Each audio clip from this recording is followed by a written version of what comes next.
welcome back. So tomorrow will officially be a week since I got my wisdom teeth taken out.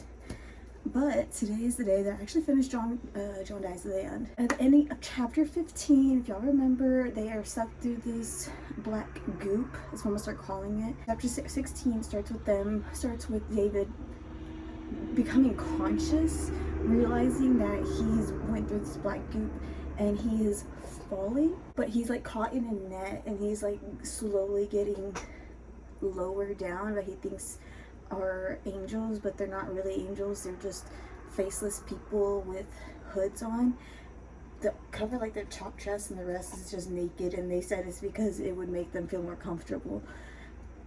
Maybe they're talking about John, but I'm not really sure. When they get into this alternate world, because that's what it is, it's an alternative world from their world. You see a banner with like John, Molly, and David, and they go into another room where there's like a golden statue of them three, and then they realize, okay, they've been waiting for us, like they've been waiting for our arrival, and we learn that they have been waiting for their arrival for 20 years now. Because in this alternative world, a guy who had died, I want to say during the Civil War, he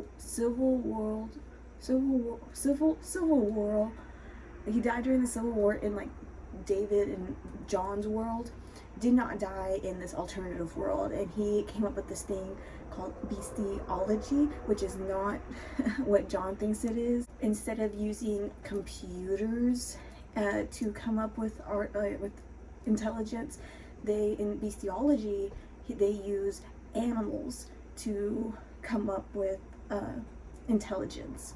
But everything in this alternative world is fed to Korok, where he has been planning this demise.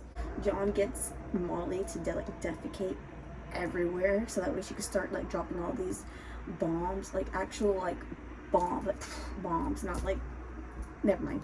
They get Amy and they bring her back to the alternative world. They don't know where they're gonna go. They just know that it's gonna take them back to their world, but they don't know where. So when they go through the goop, they end up back at Amy's house. But there, North is also there. And so when he sees Amy, he shoots Amy. Amy just got shot. North just got turned into a jellyfish.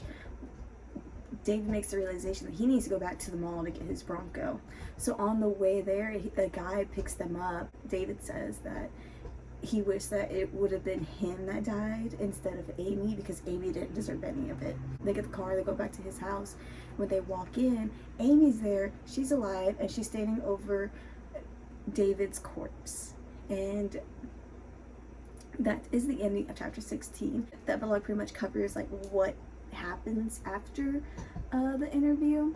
Arnie is not who he seems to be. Arnie is just a figment of David's imagination.